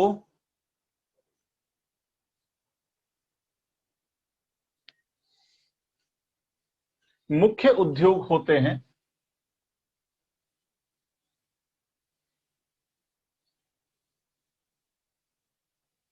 जहां एक या दो मुख्य उद्योग होते हैं जिन पर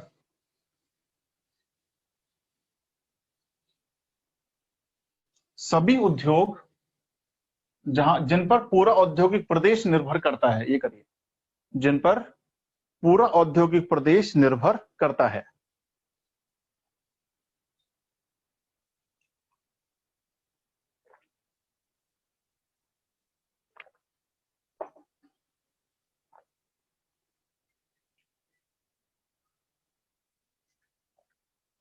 बात समझ में आई आपको भाई? यहां तक किसी को डाउट? लॉन्ग कंपैरिजन कर सकते हैं मतलब? ऋषभ क्या पूछ रहे थे आप? लॉन्ग कंपैरिजन कर सकते हैं?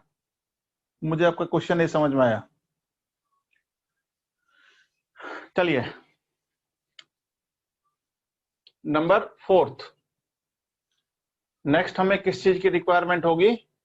बेटर ट्रांसपोर्टेशन फैसिलिटी, यानी परिवहन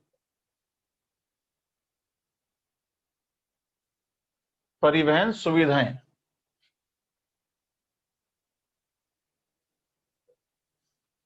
परिवहन सुविधाएं। अगला, एंग्लोमरेशन।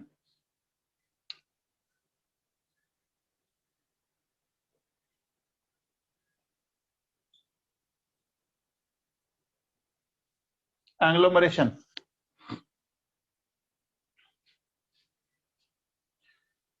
पीपल्स।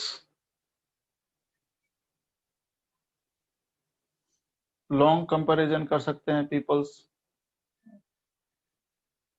चलिए, एंग्लोमरेशन हो गया।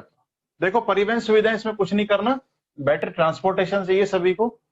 कोई भी इंडस्ट्री हो, कच्चा माल को उद्योग तक लेके आने में और उद्योग से मार्केट तक लेके जाने में हमें बेटर ट्रांसपोर्टेशन फैसिलिटी चाहिए होगी। तो बहुत ज्यादा इसमें कुछ लिखना नहीं है। नेक्स्ट, नंबर 5, पूंजी। ये हर इंडस्ट्री की रिक्वायरमेंट है, इसमें बहुत ज्यादा नहीं लिखना है। नंबर 6, प्रबंधन वगैरह तो चाहिए होता है, वो तो खैर कोई बात नहीं इसमें। हाँ, एक इंपॉर्टेंट फैक्टर है गवर्नमेंट पॉलिसीज। गवर्नमेंट पॉलिसीज यानी योजनाएं, सरकारी नीतियां। पीपल कंपैरिजन कर सकते हैं एरिया में? हाँ, तो पीपल तो कंपेयर करेंगे ही। गवर्नमेंट पॉलिसीज या सरकारी नीतियां। देखिए, पॉलिसीज कैसे इफेक्ट करती हैं। मान लेते एक तरफ यूपी बिहार की गवर्नमेंट है, यूपी, चलो यूपी ले लेते हैं, और एक तरफ वो मॉडल जिसके सपने हमें दिखाए थे मोदी जी ने, गुजरात।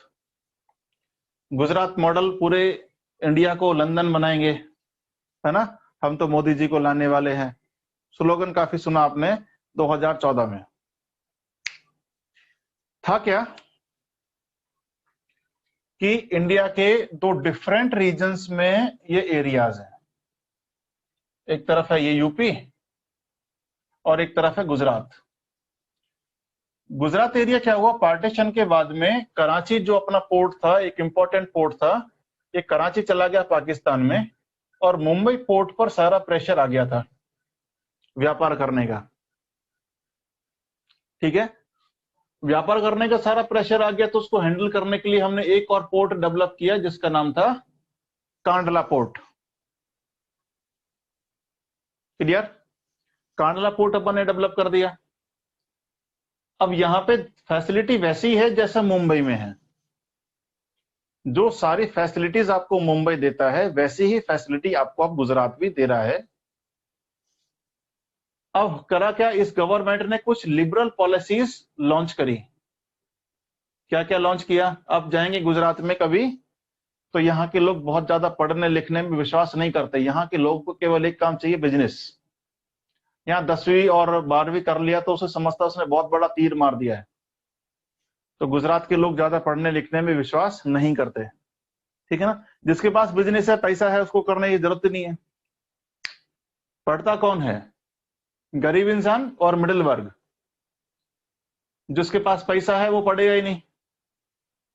जैसा लालू जी के सुपुत्र कह रहे थे कि मुझे 9वीं फेल 10वीं फेल मत कहो, मुझे 9वीं पास भी तो कह सकते हो, है ना। 10वीं फेल कहना अच्छा नहीं है, मुझे 9वीं पास भी कह सकते हो आप, ठीक है। तो फेल वर्ड मेरे आगे जोड़ना अच्छी बात नहीं है, नहीं जोड़ रहे अपन, ठीक है। चलिए, लेकिन उससे कुछ बदलेगा नहीं। गवर्नमेंट ने क्या पॉलिसी लॉन्च करी कि आप अगर मेरे स्टेट में कोई उद्योग लगाते हैं तो 5 साल तक आपको कोई भी टैक्स नहीं देना है, कोई भी टैक्स नहीं देना है। 5 साल के बाद में आप पर टैक्स लगेगा, ठीक है। तो छठे 5वें से लेकर मान लेते हैं 10वें साल तक आपके ऊपर केवल 5% टैक्स मिलेगा। 10 साल से 15 साल तक आप पर 10%, और उसके बाद में 15 से 20 साल में आपके ऊपर टैक्स फिक्स हो जाएगा। 15% आपसे टैक्स हम वसूलेंगे। ये पॉलिसी उसके सामने अपन ने रखी। आपको लैंड हम सस्ती दे देंगे, कोई दिक्कत नहीं, इलेक्ट्रिसिटी आपको सस्ते दे देंगे, सारे फैसिलिटी अपन ने उसको गिना दी है।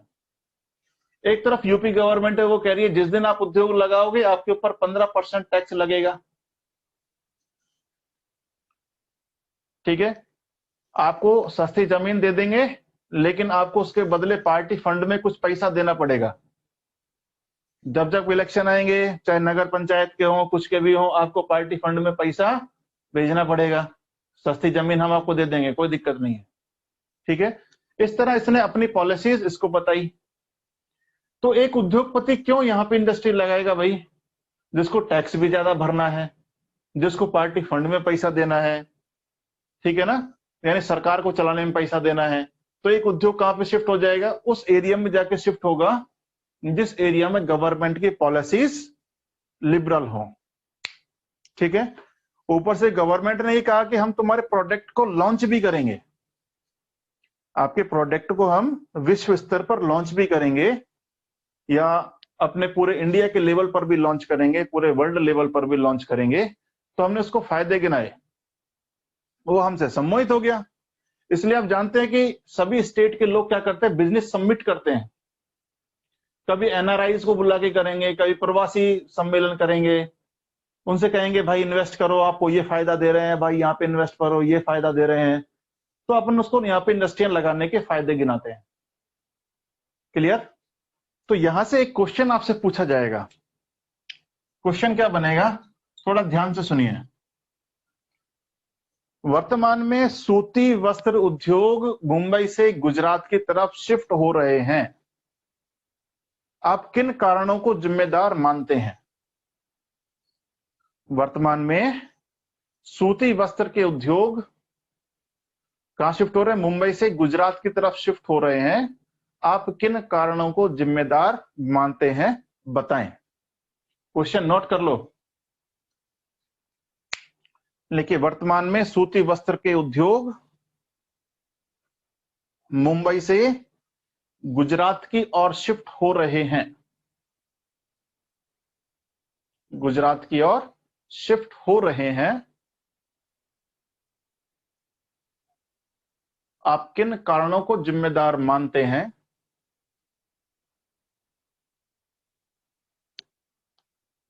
आप किन कारणों को जिम्मेदार मानते हैं, चर्चा करें, चर्चा करें।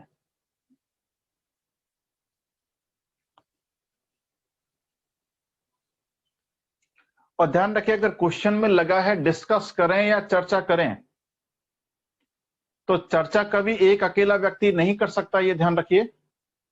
चर्चा करने के लिए कम से कम 2 लोगों का होना अति आवश्यक है। तो जब डिस्कस करने वाले क्वेश्चन आते हैं उसमें आपको उसके पॉजिटिव और नेगेटिव दोनों एस्पेक्ट बताने हैं, देन उस पर अपना डिसीजन देना है। निष्कर्ष, तो पॉजिटिव चीजें बतानी है और नेगेटिव चीजें बतानी है। इस क्वेश्चन में अगर चर्चा आया है तो मुंबई की आपको नेगेटिव चीजें बतानी है, गुजरात की पॉजिटिव चीजें बतानी है, ठीक है। देन आपको 2 लाइन में निष्कर्ष करना है, इसलिए उद्योग कहां से शिफ्ट होकर कहां जा रहे हैं, ठीक है ना। तो ये क्वेश्चन आराम से समझ लेगा, कोई दिक्कत नहीं है। कई बार होता है कि अपन जल्दबाजी में क्वेश्चन का मतलब नहीं समझते हैं और उसके आधे अधूरे पार्ट पर लिख कर आते हैं, उस वजह से भी अपने क्वेश्चन में मार्क्स कई बार कट जाते हैं।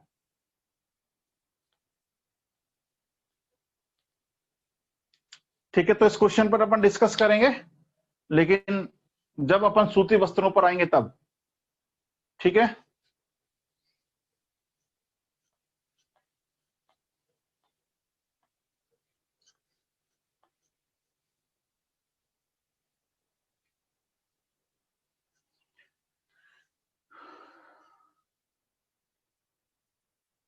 सर, कमी और लाभ को एक साथ लिखें या अलग? यूपीएससी में स्टेप वाइज मार्किंग स्कीम रहती है, बिल्कुल स्टेप वाइज ही होती है। कमियां और लाभ जब आप लिखते हैं तो उनको अलग अलग ही लिखना पड़ेगा, ठीक है ना, अलग अलग ही लिखना पड़ेगा, एक साथ कैसे लिखोगे, ठीक है। वो आपका प्रेजेंटेशन का तरीका है। आप अगर कंफर्टेबल हैं एक साथ भी लिखें, कंफर्टेबल है अलग अलग लिखें, लेकिन सामान्य रूप से अलग अलग लिखेंगे तो ज्यादा बेनिफिशियल होता है। अब बताइए, ऐसे इंटरेस्टिंग टॉपिक में भी 3-4 लोग भाग गए, उनसे पचा नहीं अभी है, वो लोग भाग गए। अभी तो शुरू में 92 थे और अभी 88 89 हो गए, यानी 3-4 लोग भाग गए। उन्हें लग रहा है कि रामलीला में कुछ कथा सुनाई जा रही है ना, और अभी अंगद का सीन आने वाला है, वो तो अपन ने पढ़ा ही हुआ है, वो अपन कल देखेंगे, कोई बात नहीं। चलिए, अंगद अपने पैर सभा में जमाने वाले हैं, ये रामलीला चल रही है। चलिए, खैर ऐसे लोगों से बड़ी चहल पहल है दुनिया में, है ना। मूर्खों से इस दुनिया में बहुत चहल पहल है ना। मतलब अगर गाड़ी में एक्सीलेटर होता है तो ब्रेक भी होने चाहिए। अगर सारे समझदार लोग हैं, मान लीजिए सभी अगर आईएएस बन गए तो पत्तल कौन उठाएगा? दिक्कतें बहुत है ना समाज के सामने। अगर मान लीजिए सभी लोग अगर अमीर बन गए तो पत्तल उठाने वाला भी तो कोई चाहिए कि नहीं चाहिए। इसलिए अभी इमरान खान गवर्नमेंट ने शेड्यूल कास्ट के लोगों को पाकिस्तान से इंडिया भेजने पर मना कर दिया, मालूम है कि नहीं आपको? उसने कहा कि हमारे यहाँ साफ सफाई कौन करेगा फिर अगर हम इनको इंडिया भेज देंगे। हम आपके कानून को कुछ नहीं जानते, हमने इनके वीजा सब छीन लिया, अपन को वीजा देंगे ही नहीं, और अगर ये भाग के जाएंगे तो अपन को गोली मार देंगे, काम खत्म। तो तुम्हारे नागरिकता कानून से हमारे ऊपर कोई फर्क नहीं पड़ता है। खैर, तो ये सारे सिनेरियो था आपका। डालिए आयरन और स्टील उद्योग, लौह इस्पात उद्योग डालिए, लौह इस्पात उद्योग, लौह इस्पात उद्योग।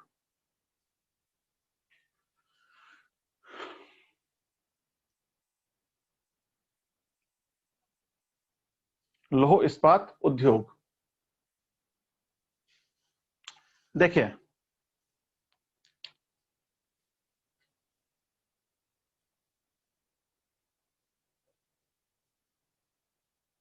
आयरन और स्टील जो इंडस्ट्री है, इन्हें हम हैवी इंडस्ट्री कहते हैं या भारी उद्योग कहते हैं। भारी या आधारभूत भी कहा जाता है। आधारभूत यानी जिस देश के अंदर आयरन स्टील के प्लांट्स ज्यादा लगे हों, उत्पादन ज्यादा हो, इसका मतलब है कि उसका बेसिक इंफ्रास्ट्रक्चर बहुत अच्छा होगा, वहां पे उसका डेवलपमेंट काफी अच्छा हो रहा है, ठीक है। क्यों कहते हैं भारी उद्योग? भारी उद्योग वो सभी उद्योग है जिसमें इनपुट भी हैवी हो और इससे जब चीज बन के बाहर निकले वो भी हैवी हो। यानी इनपुट भी हैवी जाएगा और इससे जो आउटपुट निकलने वाला है वो भी हैवी है। That's why they are called heavy industries. Basic industry इसलिए कहते हैं क्योंकि आप चाहे कोई भी उद्योग खोलिए, कोई भी घर बनाइए, कोई भी इंफ्रास्ट्रक्चर खड़ा करिए, उसमें आपके ये बेस में काम आता है सारा लोहा। तो किसी भी इंडस्ट्री के, किसी भी देश के आधारभूत यानी आधार को बनाने में लोहा इंपॉर्टेंट रोल प्ले करता है, इसलिए इसे आधारभूत इंडस्ट्री भी हम कहते हैं। तो चाहे इसे भारी उद्योग कहो या इसे कहो आधारभूत इंडस्ट्रियां। यहीं पर आपको एक और चीज सीखनी है। एक उद्योग होता है जिसे हम कहते हैं फुट लूज उद्योग। फुट लूज, ठीक है, फुट लूज इंडस्ट्री, इन्हें स्वतंत्र उद्योग कहा जाता है। अगर इसको अपन हिंदी में दूसरा टर्म यूज करें तो इन्हें कहते हैं स्वतंत्र उद्योग। ये वो उद्योग है जिन पे जितने सारे फैक्टर आपने पढ़े हैं वो इन पर अप्लाई नहीं होते। जितने भी फैक्टर आपने अभी तक पढ़े हैं, चाहे वो ट्रांसपोर्टेशन कॉस्ट हो, चाहे वो लेबर कॉस्ट हो, चाहे और कोई सी चीजें हो, इनकी सेहत पे कोई फर्क नहीं पड़ता। उन उद्योगों को कहते हैं फुटल्यूज उद्योग, यानी ये फ्री हैं, इनके पैर लूज हैं, फ्री हैं, कहीं भी जाओ। ठीक है, फुटल्यूज मतलब पैर फ्री हैं तुम्हारे, बंधे हुए नहीं है। जैसे घड़ियों की इंडस्ट्री, इसके अंदर जो इनपुट आएगा वो बहुत हल्के मैटर होते हैं, बहुत हल्के पार्ट्स आएंगे। ठीक है, इसको आप एक कमरे में, दो कमरे में बैठ करके उसको असेंबल करिए आराम से, कोई दिक्कत नहीं है। चाहे यहां करिए, लद्दाख करिए, चाहे बाहर कहीं करिए, जितने घड़ी बनकर आ रही है उतने के पार्ट आएंगे। भाई वेट तो वही है ना। चाहे आप मोबाइल यहां बनाओ, चाहे आप चाइना से मंगवाओ, कोई दिक्कत नहीं है। चाइना से बना हुआ मोबाइल मंगवा लीजिए या उसके पार्ट्स मंगवा लीजिए। ठीक है, अब तो केवल फैक्टर क्या इफेक्ट करना है कि वहां पे इंडस्ट्री की लैंड ज्यादा महंगी है या यहाँ पे महंगी है। अरे भारी वेट के हिसाब से होता है, रॉ मटेरियल का क्या होगा, वेट ही ज्यादा होगा। ठीक है ना, तो इन्हें कहते हैं फुटल्यूज इंडस्ट्री। इसीलिए बड़ी बड़ी जो आपके ये इंडस्ट्री है, घड़ियों की इंडस्ट्री, वो सभी स्विट्जरलैंड में है। वहां से बन के आती है, आराम से पूरे वर्ल्ड में जाती है, उसकी सेहत पे कोई फर्क नहीं पड़ रहा है। ठीक है, चलिए, फूड इंडस्ट्री तो बहुत हैवी होती है यार। चलिए लिखिए, लौह इस्पात उद्योग एक भारी और आधारभूत उद्योग है। लौह इस्पात उद्योग एक भारी और आधारभूत उद्योग है।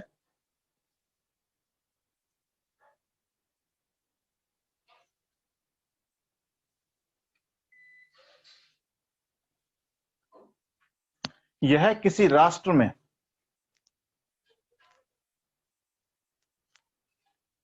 यह किसी राष्ट्र में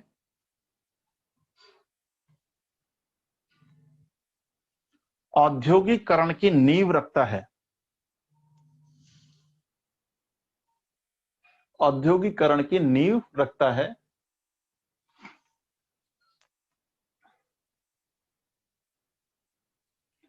प्रति व्यक्ति स्टील का उत्पादन, प्रति व्यक्ति स्टील का उत्पादन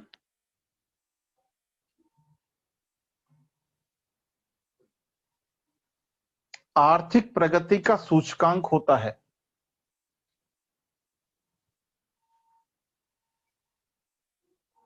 आर्थिक प्रगति का सूचकांक होता है।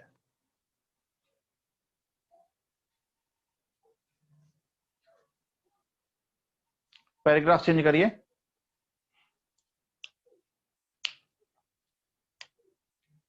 लिखिए,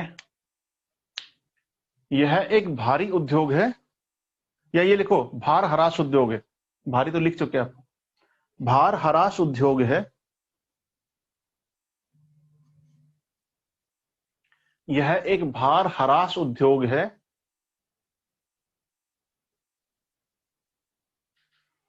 जो मुख्य रूप से कच्चे माल क्षेत्रों की ओर विस्थापित होता है। जो मुख्य रूप से कच्चे माल क्षेत्रों की ओर स्थापित होता है।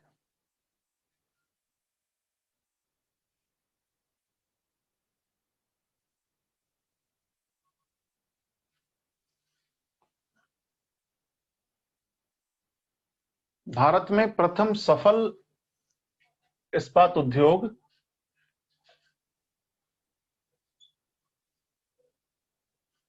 भारत में एक सफल इस्पात उद्योग 1908 में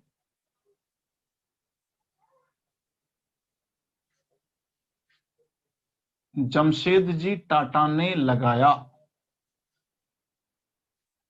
1908 में जमशेदजी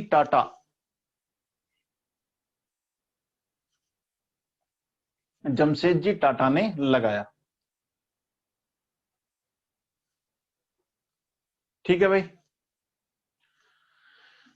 अब देखो इंडिया में मेजरली अपन को क्या है कि औसत रूप से अगर देखें तो ये भारी इंडस्ट्रियां हैं और ये कच्चे माल क्षेत्रों में ही स्थापित होती हैं। लेकिन भारत में 3 कैटेगरी के इंडस्ट्रियां हैं। आप इसको जब पढ़ेंगे तब उसमें पाएंगे कि ये इंडस्ट्रियां 3 कैटेगरी में बटी हुई हैं। एक वो इंडस्ट्रियां हैं जो कि कच्चे माल क्षेत्रों की ओर लगी हुई है। कच्चे माल क्षेत्रों की ओर। दूसरी वो इंडस्ट्रियां हैं जो कि बंदरगाहों की तरफ लगी हुई हैं। बंदरगाह आधारित लिख देते हैं ना, बंदरगाह आधारित। और थर्ड कैटेगरी में वो इंडस्ट्रियां आती हैं जो इंडस्ट्रियां बाजार आधारित हैं, मार्केट आधारित, बाजार आधारित। ठीक है, ये बाजार आधारित है, बाजार को ध्यान में रख के लगाई हुई है। कुछ इंडस्ट्री ऐसी हैं जो कि बंदरगाहों पे आधारित है, यानी बंदरगाह इंपोर्ट एक्सपोर्ट करने के लिए लगी इंडस्ट्री लगी हैं। और कुछ जो शुरू में हमने खोली है वो इंडस्ट्री कैसी हैं, कच्चे माल पे आधारित है। ठीक है, तो अगर 3 कैटेगरी में इंडस्ट्री लगी है तो 3 क्वेश्चन यहां से तैयार है आपके लिए। 3 इंडस्ट्रियां अगर लगी हैं, 3 कैटेगरी में अपन ने डिवाइड किया है, तो 3 क्वेश्चन यहां से क्रिएट होते हैं।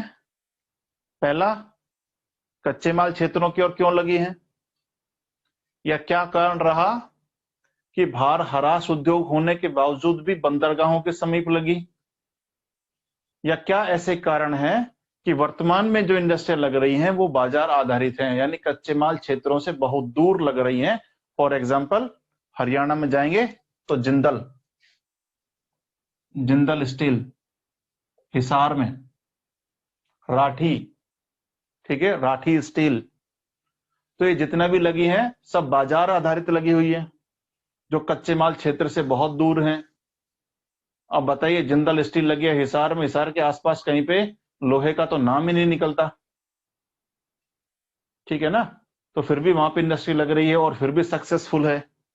तो ऐसे क्या कारण है उसके पीछे, बंदरगाहों पे आधारित है, ये भी कच्चे माल क्षेत्रों से बहुत दूर है। ठीक है, तो पहले हम इसकी बात करते हैं कच्चे माल क्षेत्रों की ओर। तो अब देखिए, आपसे जिस तरह का क्वेश्चन पूछा जाए आपको एग्जाम्पल वैसा ही देना है। ये थोड़ी समझदारी आपको रखनी है, कॉमन सेंस रखना है। मान लीजिए मैं अगर कोयले आधारित पर क्वेश्चन आया है कि कोई भी इंडस्ट्री क्यों कोयले वाले क्षेत्रों की तरफ शिफ्ट हो गई है, तो जो सबसे बेस्ट एग्जांपल कोयला क्षेत्रों के समीप होगा आपको उसका एग्जांपल देना है। मान लीजिए कि कोई भी ऐसी इंडस्ट्री है जो कि लोहा क्षेत्रों के समीप क्यों लगी हुई है, तो आपको उसका एग्जांपल देना है। तो इनको 3-4 कैटेगरीज में आप डिवाइड कर लीजिएगा, वो मैं आपको करवा देता हूं। लिखिए कच्चे माल क्षेत्रों में कौन कौन सी इंडस्ट्री है, जो एग्जांपल आपको देने हैं। ठीक है, इसके बाहर नहीं जाना है, बाहर भटकना भी नहीं है आपको। देखिए नंबर एक लिखिए, लौह अयस्क पर आधारित उद्योग। लौह अयस्क पर आधारित उद्योग, लौह अयस्क पर आधारित उद्योग। इसमें एग्जांपल आप किसका देंगे,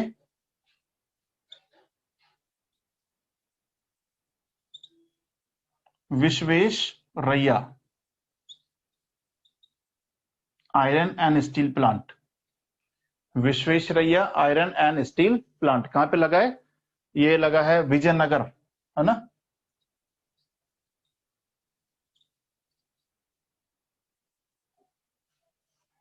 आप में से अभी कुछ लोग ये सोच रहे होंगे कि हमने सोचा ज्योग्राफी का मतलब होता है पहाड़, पर्वत, मैदान, एक्सेट्रा। ये कुछ नया ही अब शुरू हो गया है कोई सब्जेक्ट, है भाई? ऐसा तो नहीं सोच रहे तुम कि पर्वत, पहाड़, मैदानों से, हवाओं से, और ये कहाँ लाके पटक दिया हमें? ठीक है ना। देखिए, ज्योग्राफी बहुत बड़ा सिलेबस है। ठीक है, ज्योग्राफी में कुछ भी अपना नहीं है, अपन ने सारा माल चोरी किया है। कुछ साइंस से चोरी कर लिया, कुछ फिजिक्स से चोरी कर लिया, कुछ एनवायरमेंट से चोरी कर लिया, कुछ हमने इंडस्ट्रियल भूगोल से चुरा लिया।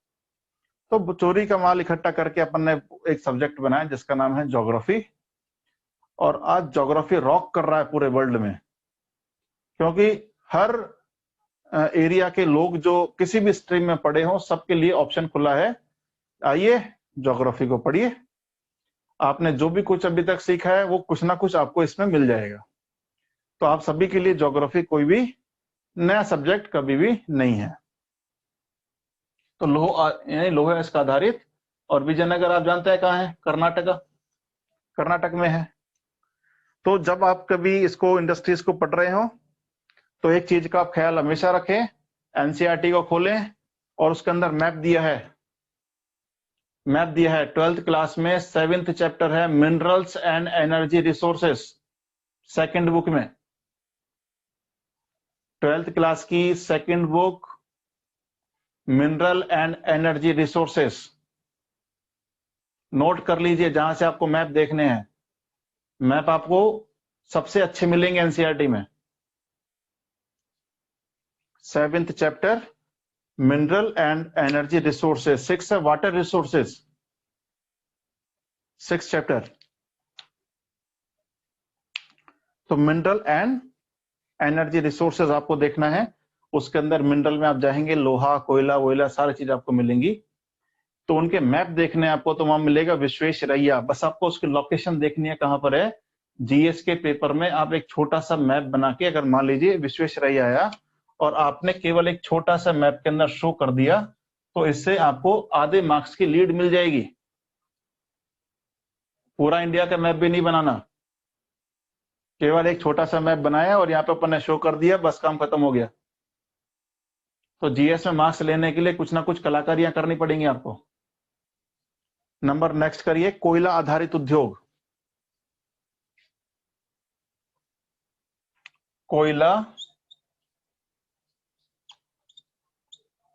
आधारित उद्योग,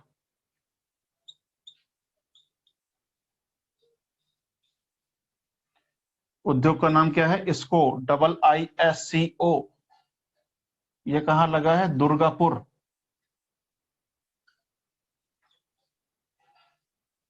दुर्गापुर में।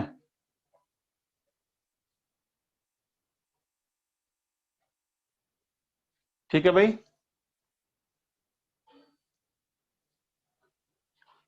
और एक और डाल लो इसमें, लोहा और कोयला दोनों पर आधारित, लोहा प्लस कोयला दोनों पर बेस्ड है। एक तो है TISCO, Tata iron and steel corporation, TISCO, TISCO. कहां पर लगा है टिस्को? सबसे पहला प्लांट है अपना टिस्को, लगा है अपना क्या कहते हैं उसको, झारखंड में, हजारीबाग। ठीक है, टिस्को हो गया। जमशेदपुर, यानी कि जमशेदपुर। और इसी के साथ में एक और ऐड कर लीजिए, भिलाई, भिलाई इस्पात कारखाना, भिलाई इस्पात कारखाना।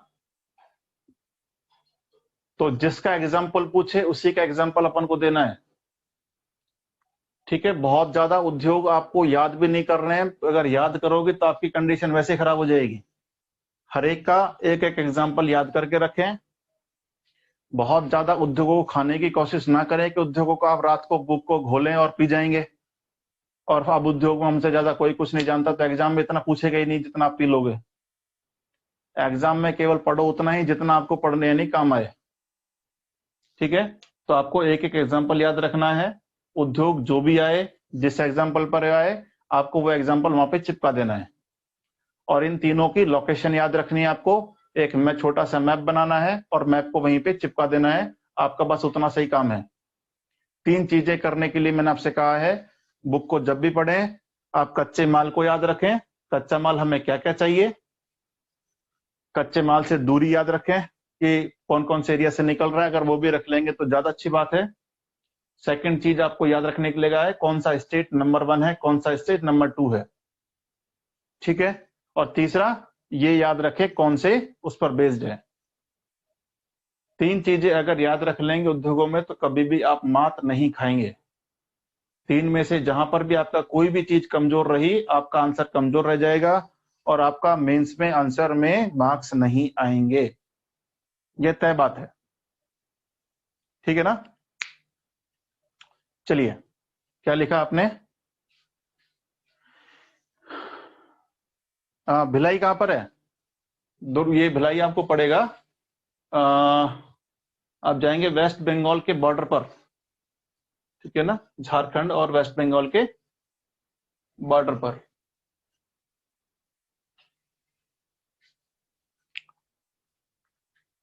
ठीक है, चलिए अब आप आइए इसमें बंदरगाह आधारित उद्योग। बंदरगाह आधारित उद्योग, इसमें 3-4 एग्जाम्पल लिख लीजिए। कौन कौन से हैं? नंबर 1 विशाखापट्टनम,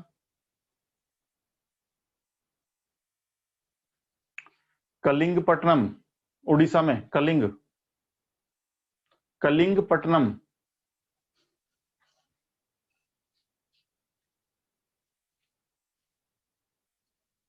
एक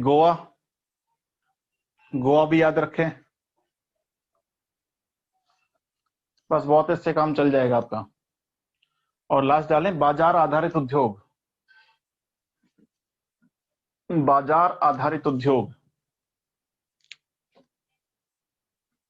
ठीक है, इसमें 2-3 एग्जाम्पल याद रखें। आपसे क्वेश्चन आ सकता है उत्तर भारत, मध्य भारत और दक्षिण भारत। ठीक है, तो दक्षिण भारत में एक है सलेम, ये है तमिलनाडु। क्लियर? सलेम है तमिलनाडु। दूसरा मध्य भारत में ये रत्नागिरी महाराष्ट्र में है एक, इसका नाम है डोलबी।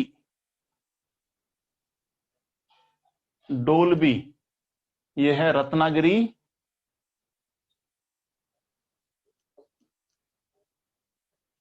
महाराष्ट्र। ठीक है, एंड नंबर 3 उत्तर भारत में बहुत ज्यादा कुछ नहीं है, यहां पर केवल आप याद रखें जिंदल स्टील।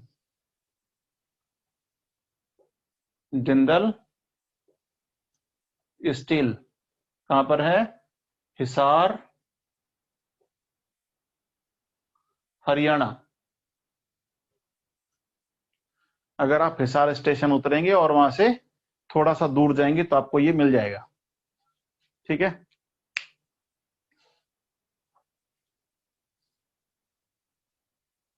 हो गया।